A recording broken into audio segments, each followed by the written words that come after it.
is up, guys? I have had a crazy few weeks, in my opinion. I have been so happy, it's actually troubling me in a weird way, because I'm like, is somebody drugging me? What's going on? So I think I've kind of weirdly cracked the trick to being happy, especially for me anyway. So today I'm going to talk about why I'm so happy. And for somebody who's really struggled with their mental health and happiness and depression over 27 years, this is quite a feat for me. I'm starting to wonder if I'm bipolar, but I think it would have shown by now, okay? And I do actually have some reasons to be happy. So let's get started in this one. Just having a drink. Okay. So recently I've been doing lots of mindfulness, and I genuinely think this has honestly helped so much. One of my problems for not being so happy is my brain, obviously. So there are loads of factors that have affected the way I think, right? So my upbringing, I think my family, sorry if you're listening, I don't think you actually know that I have a podcast though, so hopefully you won't know. Actually, this is going on YouTube as well. My family are quite, they're quite a depressive family. Okay, I said it, there we go. I think we've got a lot of depression and mental health things in the family, and just like negative thinking kind of runs in the family. So the odds are against me, and I have kind of grown up in that environment. So negative thoughts have kind of been ingrained in my head, and I think working in the hospital as well, like negativity is all around you. Everybody's dying. You might be dying, and you know, the pay cuts and overworking and just everything, like everybody and all the negativity brings you down because everybody else is negative. So I've really wanted to get back in front of this microphone because I've been in such a good mood, but the issue is the times that I'm in a good mood have been when I've been driving. I don't know why. It's just happening. But obviously I can't podcast then because I don't think I'd be very interesting, and I'd have to keep stopping because I'd be like having to concentrate on where I'm going and stuff, obviously. So recently, I don't know how this happened. I really don't know. But I downloaded the Headspace app. Do you know what? I think it might be advertising, and fair play because I bought it. But I've been using Calm, the app Calm, like the emotion, CALM, Calm. I've been using that app for about 2 years.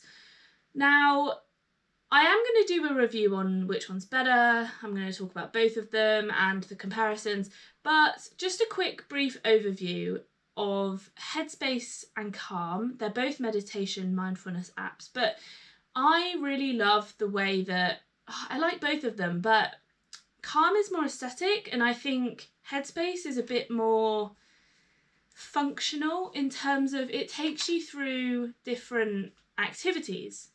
So it's also the homepage is kind of like, it gives you this ticking off thing, and it breaks your day down into loads of different mindfulness activities. So in a way, it kind of works on that part of the brain, that reward system part of the brain, and it's like ding, like your brain wants to do it because it gets that green tick.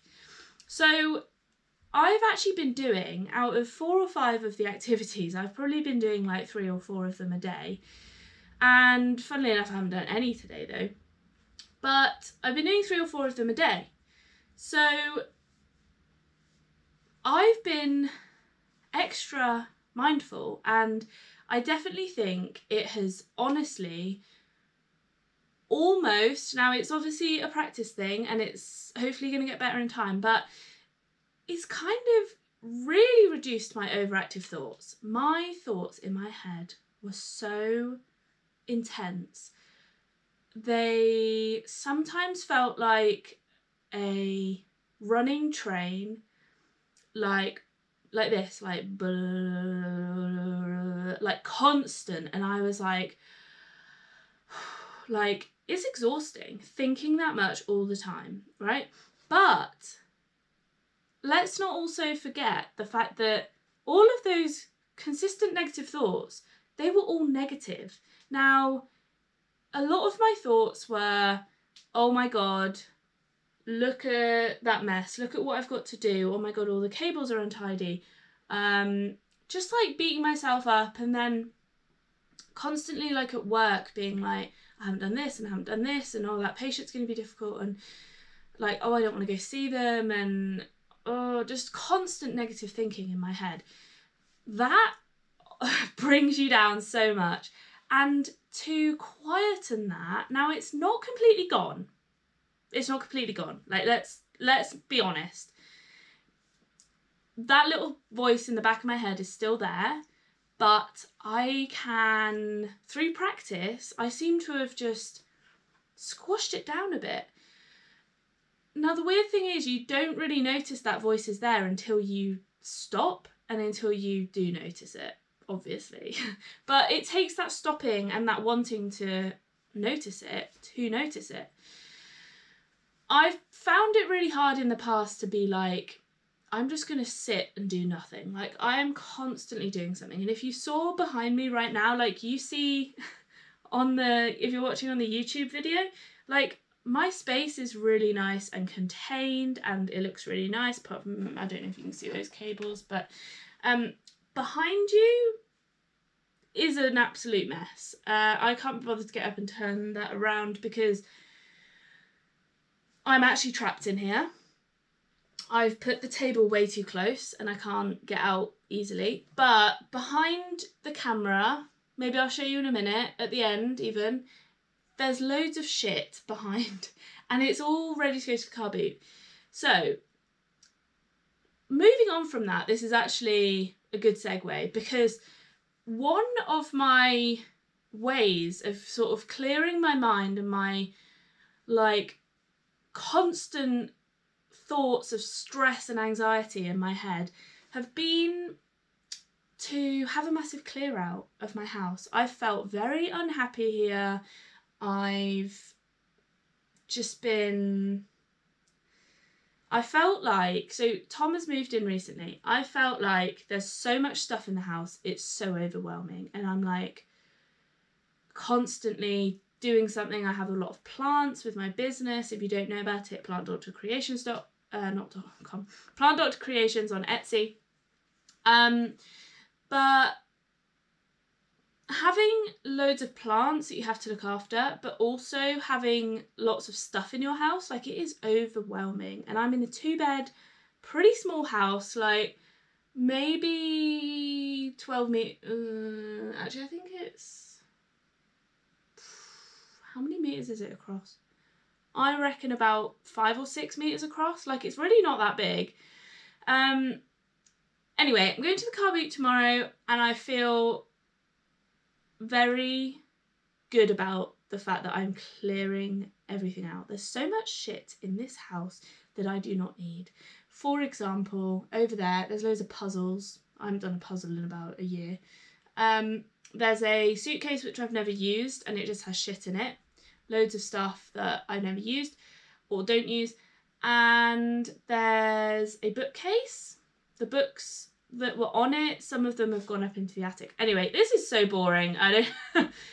Anyway, basically, the way I sifted through that stuff was, have I used it since the last time that I looked at it, which was probably about 6 months ago, because I had a little clear out then. If the answer's no, then why do I have it? And if the answer's no, but it has sentimental value, then to be honest, I did keep some of that. And that is in one box this big, which is a couple of feet by a couple of feet upstairs in the attic, and I will keep that. I'm sure after some time I can say thank you to it and let it go, but now is not the time for that. So mindfulness has kind of, and the taking everything out of the house and decluttering has really cleared my mind. The other thing that is kind of a blessing in disguise, but I was obviously really sad about at the time, was, like I just said, I have a plant business. So at one point, no fucking joke, I bought about 200.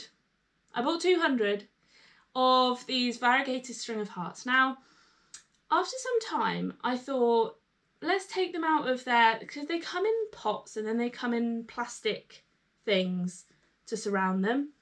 I haven't got an example to show you, but I thought maybe they'll grow better if I take them all out of there. Was that the worst idea ever? Yes, it was. Because where one of them might have had a insect problem, those insects were then able to decimate the remainder of those plants. Now, what I didn't realise at the time was that it was an insect problem.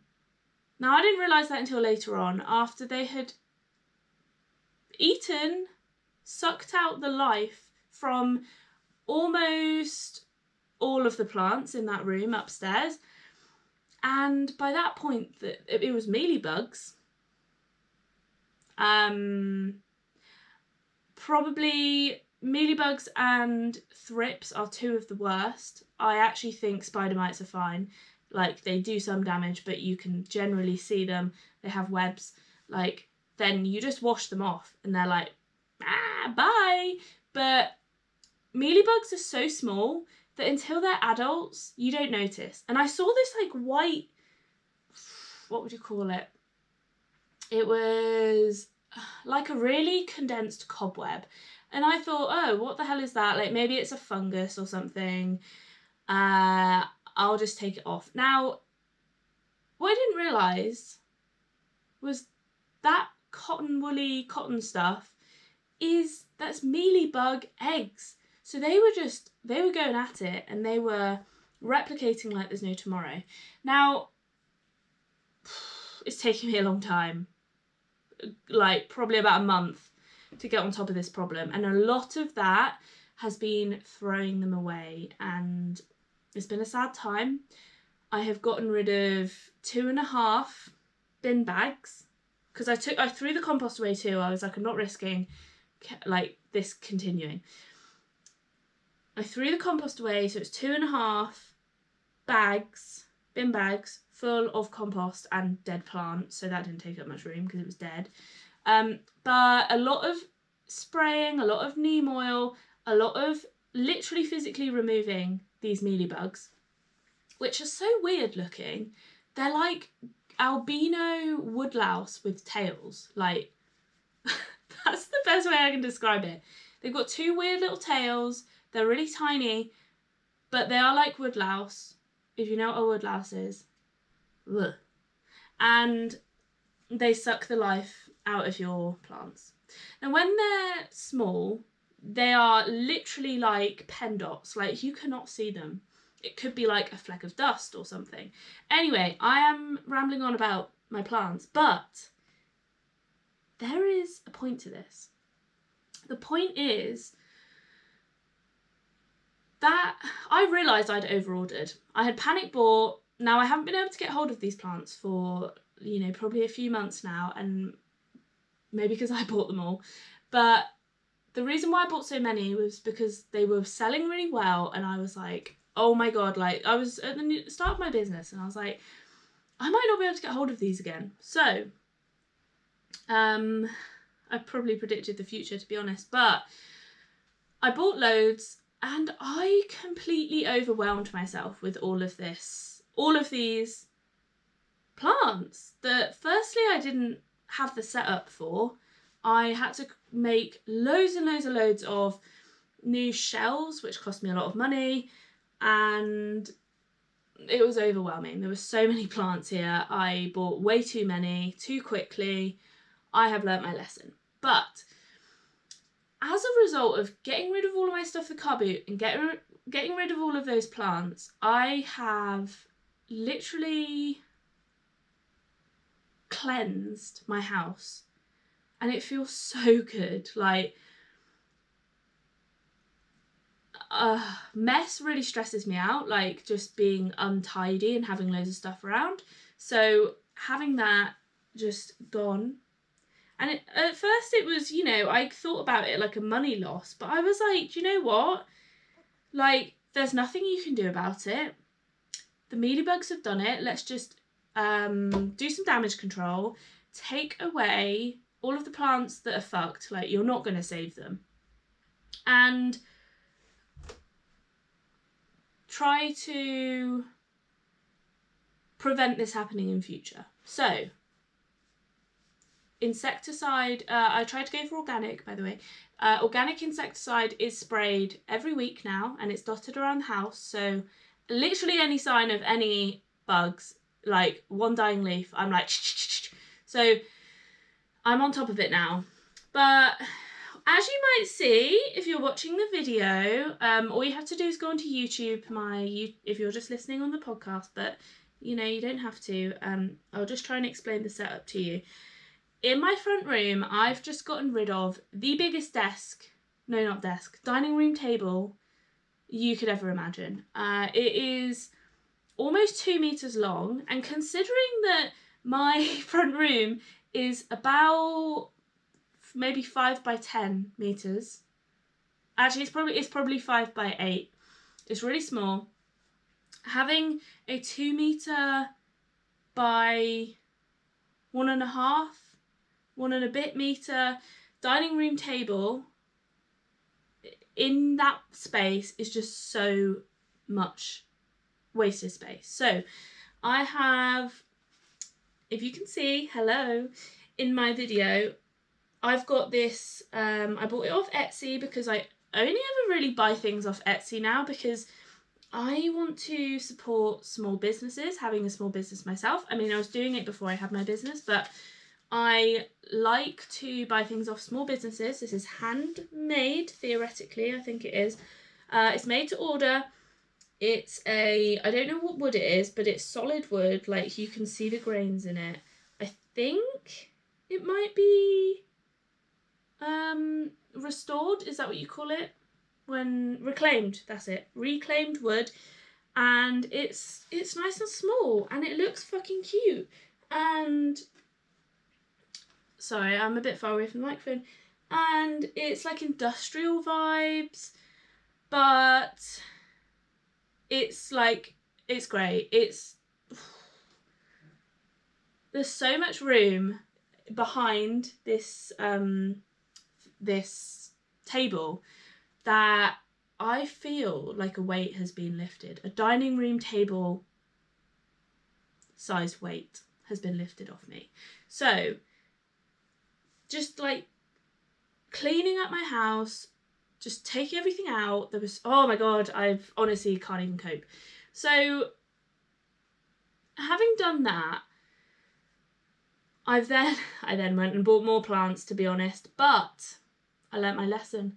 I bought one of everything rather than 200 of everything.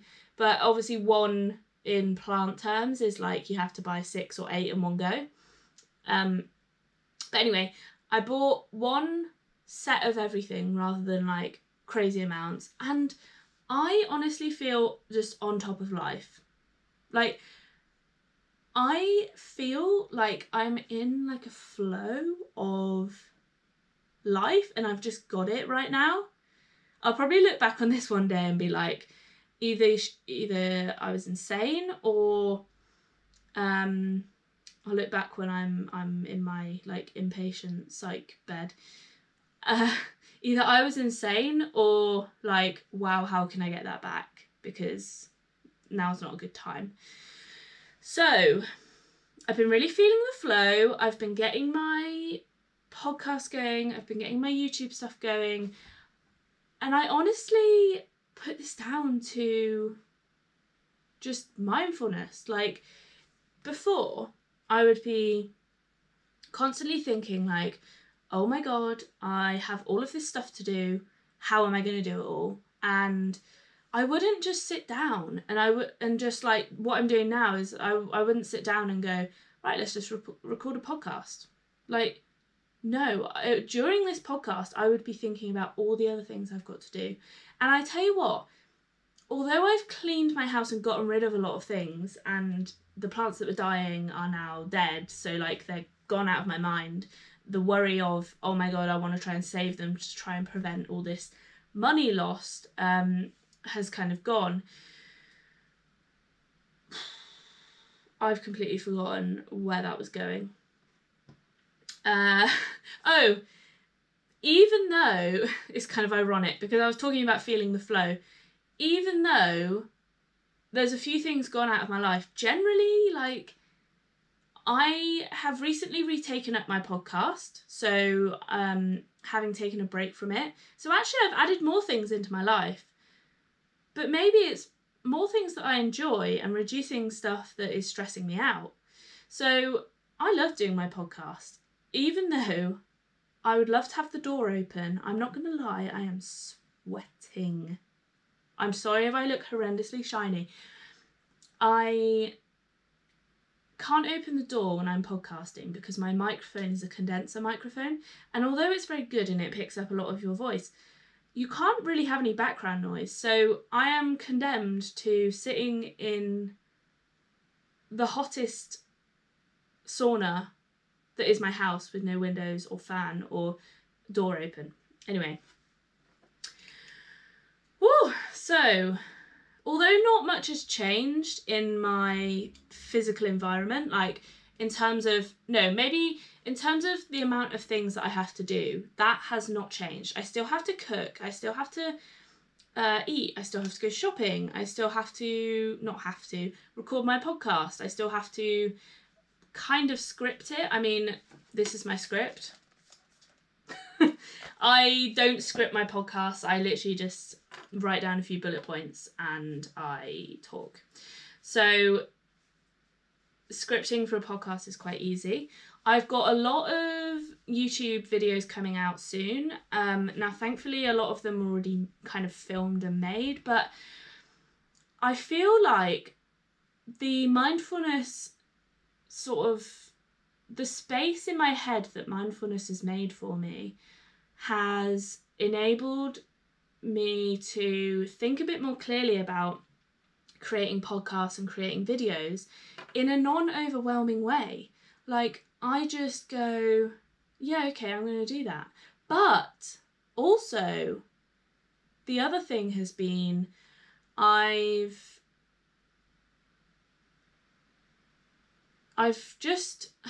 kind of gotten used to the fact that I'm not going to be perfect. And I spoke about this in episode 6, I think.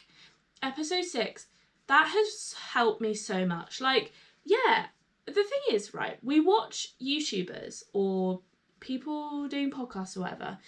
Their setups are insane. Like, they have neon lights in the background and they have, like, Elon Musk as their interviewee, and they've got like the best microphone ever, and they're wearing those really cool headphones, and they're like, I don't know, sitting like loads of them just like together, and they've got like a sign with their podcast name on the wall behind them, and it's recorded in like the best quality, and the videos, you know, not just podcasts, but the videos they make are insane. Like, they have videographers, and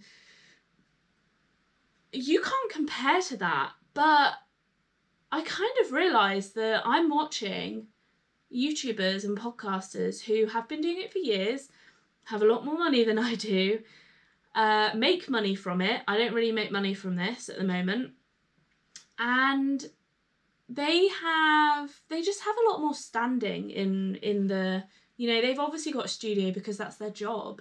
Whereas it's okay for me to have this set up. Like, yeah, it's nothing like some of the podcasters that you see out there, but it's good. You know, I've got my GoPro filming, and I've got my microphone, I've got the boom on, like I've got this nice setup. It, you know, it's not perfect, but that's okay.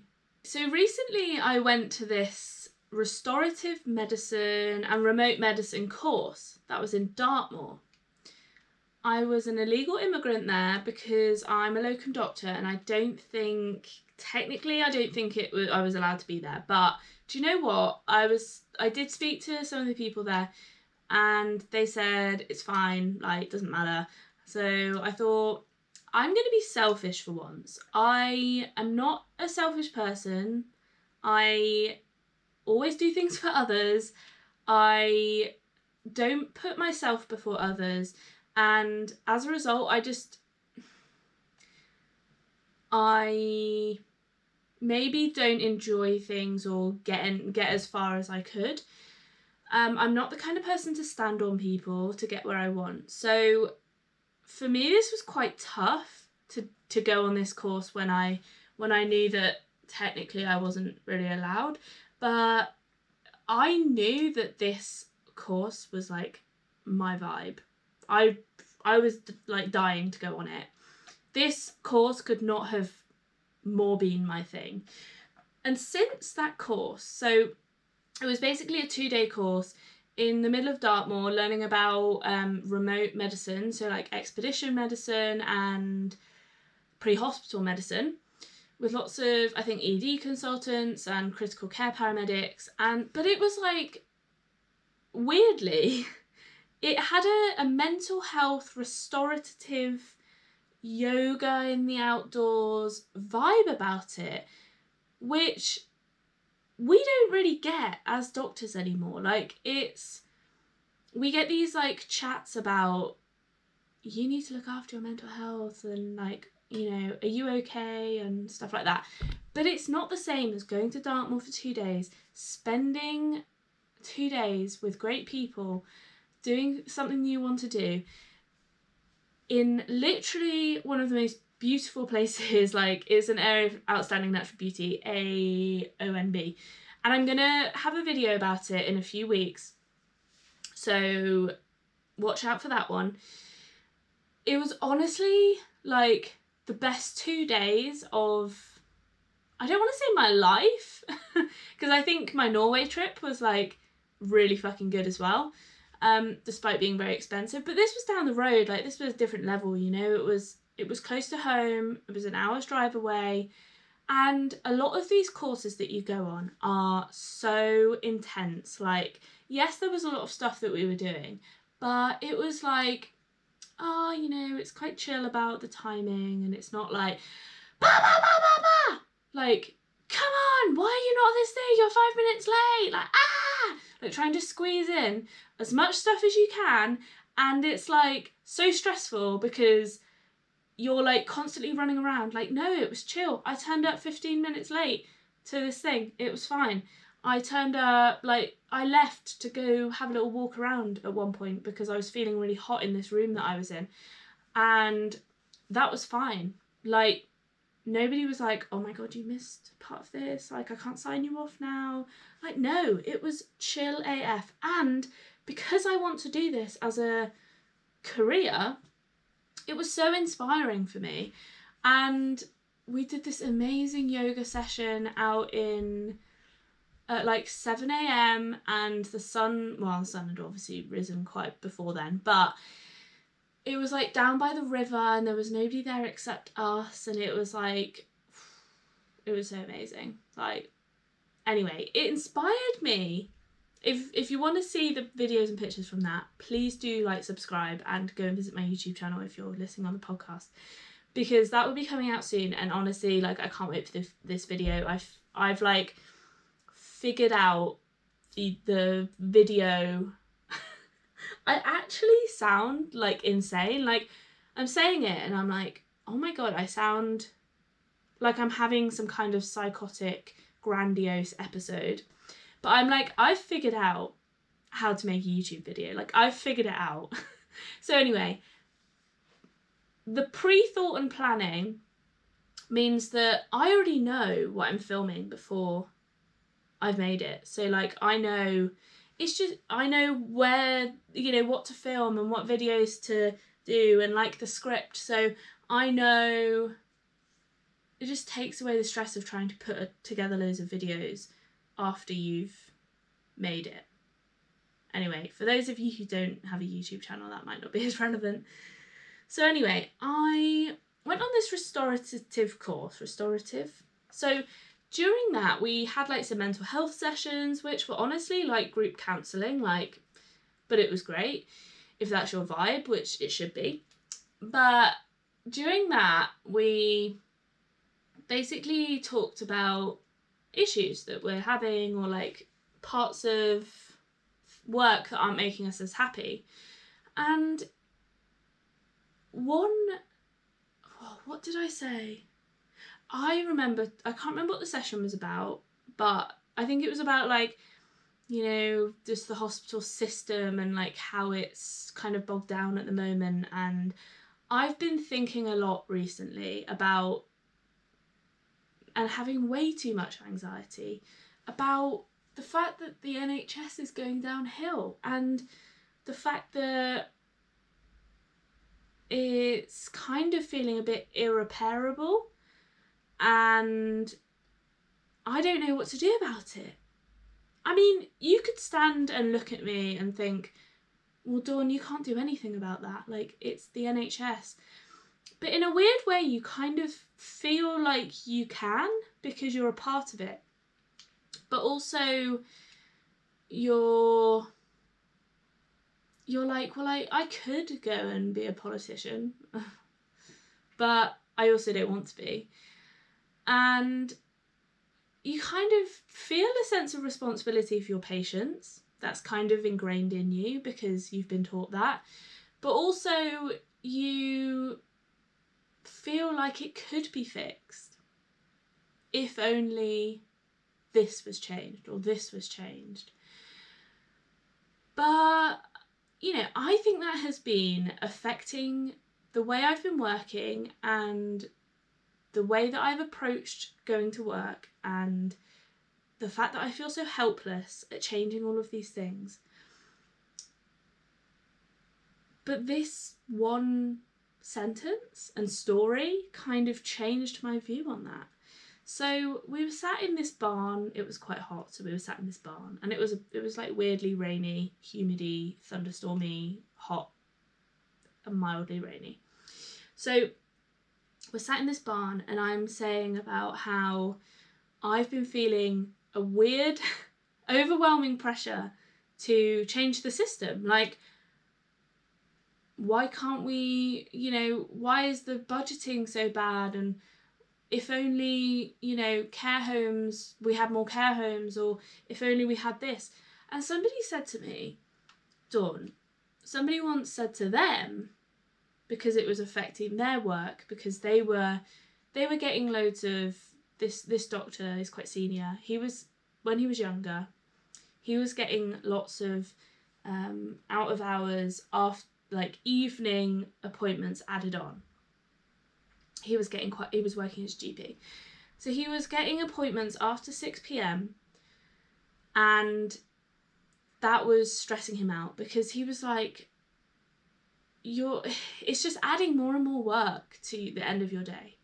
Now, the issue is those patients need to be seen.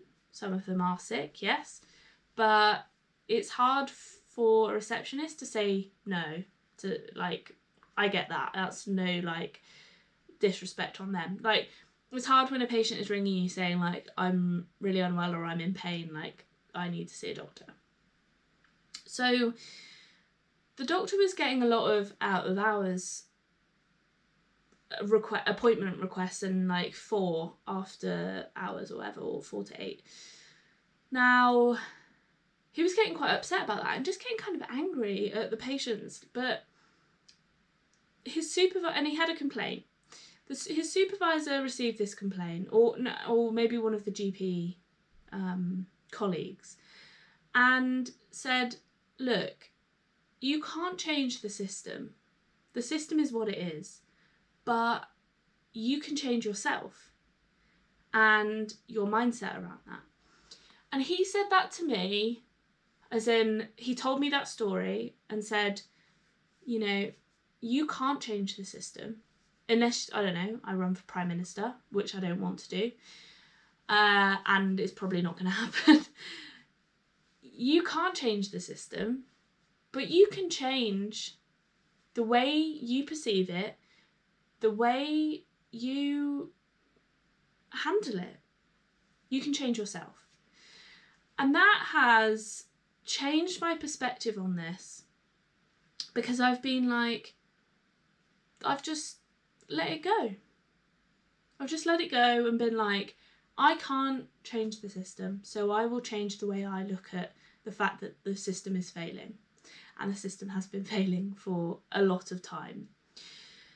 So sadly, I think a lot of doctors, and if you're watching / listening to this, then please take that on board, because I think a lot of doctors take the system failures, they take them on emotionally, and that has been ruining my mental health and the way that I enjoy or don't enjoy work and my home life and just generally my life. Like honestly, I shit you not, it's been bothering me that much.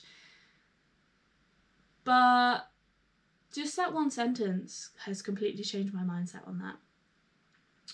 So again, moving on from this, I don't know how this has happened, but oh, actually no, I do know how this happened. The stars aligned. 3 things happened to make this one thing happen. Over lockdown and COVID, I have definitely put on weight, sadly. I stopped exercising as much, and I guess I was kind of, for want of a better term, comfort eating. Like, I like sugary foods, and they are addictive, let me tell you. So I think I had a sugar addiction, and it's not really something that's known about, like, you know, opioids or cocaine or, you know, crack or whatever. Like, I genuinely was addicted to sugar. Like, I wanted sugar, and if I didn't get it, I would feel terrible and physically bad. Like, my body needed it. But something has happened over the past few weeks, and I think this has contributed to why I'm so happy, because I have managed to overcome my addiction. And ironically, I said at the beginning of this episode, I said, am I on drugs? And the ironic thing is that I was on a drug and now I'm off that drug. Maybe that's why I'm so much happier.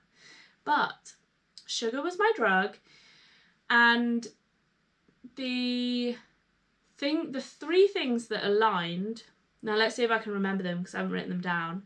And after you've talked for this long, I've talked for 40 minutes straight now, so it gets a little bit frazzly.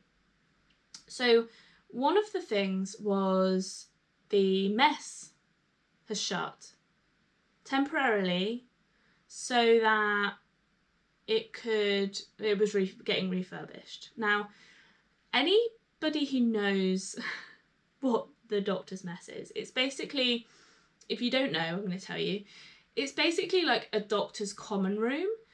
And sorry, I just had to burp. And you basically sit in there with all the other doctors and you have lunch. There's a TV, there's a pool table in some of them. I burped again. And what else is there? There's a few computers. Uh-oh. God, sorry. Oh, Christ. I just yawned as well.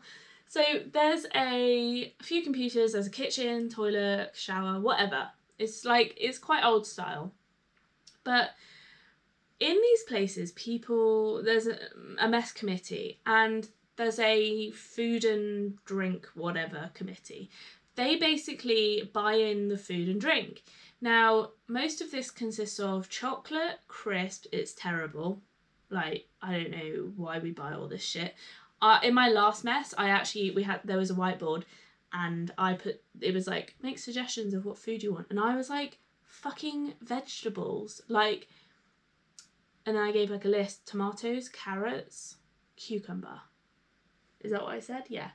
Because the only thing that's in there is they had hummus and they had crisps, like to maybe dip in the hummus. And then cheese, bread, cereal, biscuits, chocolate, sweets, cookies, pot noodles, and there was some fruit. Now, I've recently moved hospitals, and as a result, I didn't know where the mess was for a start. Then I found out where the mess was, but then it shut to get restored. So I've not been in a mess. I don't buy sweets, chocolate, stuff like that. I buy crisps, but like the baked ones, not like deep fried or whatever. But I didn't have that around me. Now it's much easier, especially when you have an addiction. If you're surrounded by those things, you are just going to eat them. Like, if they're there, you're going to eat them. If they're not there, out of sight, out of mind. So the mess shut. Now, what else happened? The ward is usually full of the same stuff, chocolate, biscuits, and that's generally it. Because the relatives or patients bring in chocolate, sweets, biscuits for staff members to say like thank you. And I'm like, thanks for giving us diabetes. But that is why there's honestly like a constant supply of shit food in hospital. Especially over Easter, Christmas, and that's it really. Halloween. So if it's around you, you're just gonna eat it. And obviously, like, you know, it tastes good. Oh, sorry. It's quite late. Oh my god. It's 10 o'clock at night. I honestly didn't realise it was that late.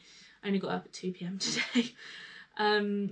No, I'm not on nights. It's just a Saturday, and I got home so late last night because I went out with some friends. But we'll talk about that in a minute.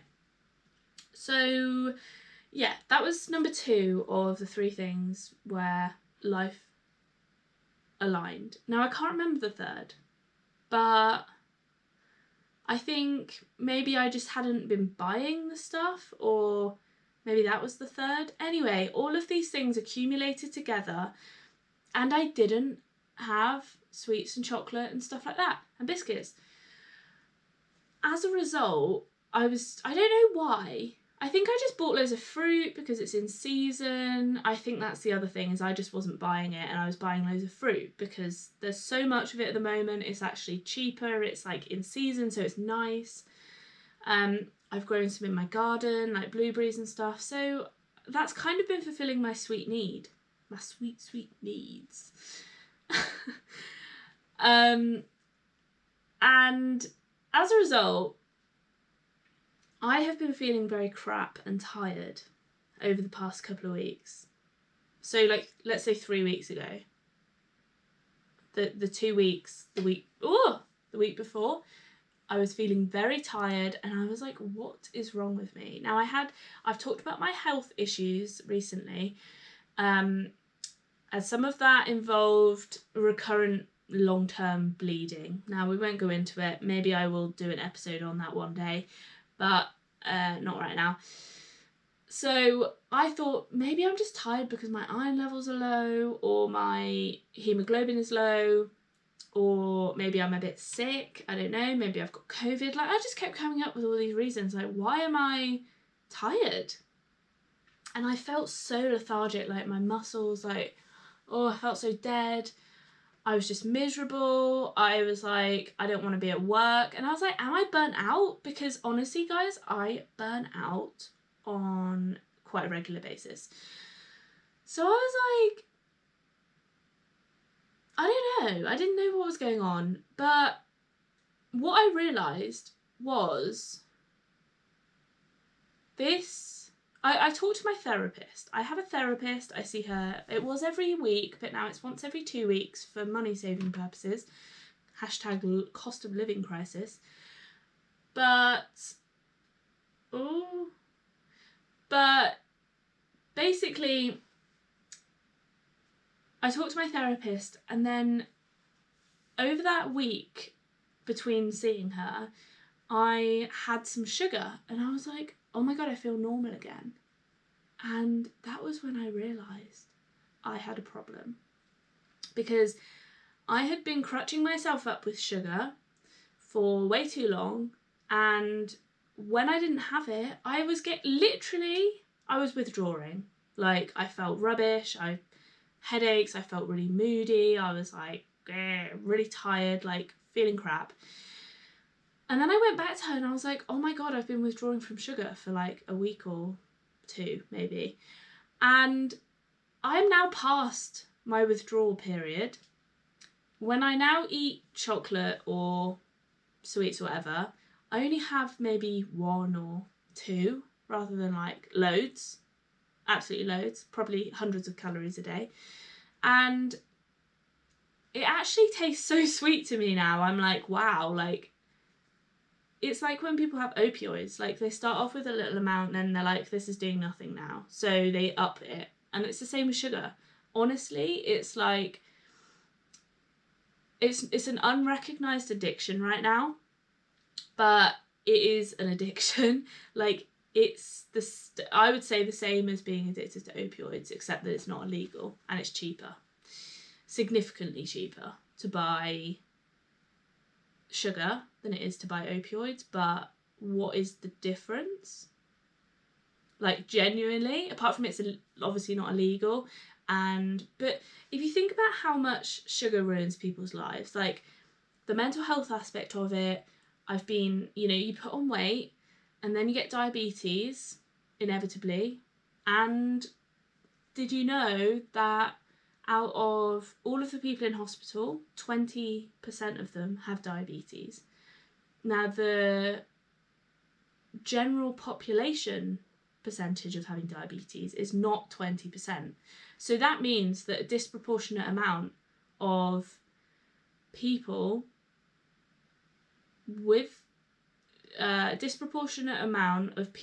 in hospital have diabetes, because you are more likely to have diabetic complications and need to go into hospital if you have diabetes. I think Tom's just come home. The light outside has just come on. Okay, it's gone off again. Oh, it's kind of spooky because I can't see the gate, but also I didn't hear it. So, yeah. Anyway, so I've basically overcome my addiction. Now, how has that made me feel? Like, I've wanted to exercise more, so I've been exercising. And exercise obviously has like a great impact on your mind, your mental health, your endorphins. And it's so ironic that the thing that you give to give yourself energy has been making me feel less energized and making me not exercise. So I've needed more sugar to make myself feel the same. And I honestly see, from now on, I'm hoping that my body changes, because I've figured out the way of the warrior. I have now cracked the code to life, I think. I'm probably not there, but I'm a lot happier. And I've recognized and beaten my addiction. Now, I'm very good at just stopping things cold turkey. Like, I don't know, I just have, lots of people say like they have an addictive personality, but I think I've got a really good way of overcoming addiction when I realise it.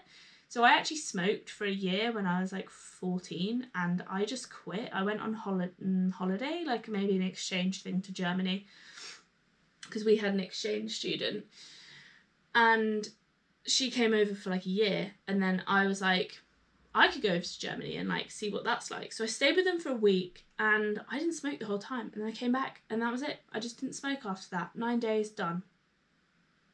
bosh. So yeah, I've got skills. So what else have we got to say? I think, do you know what? I think we're coming to the end. I mean, it's been nearly an hour.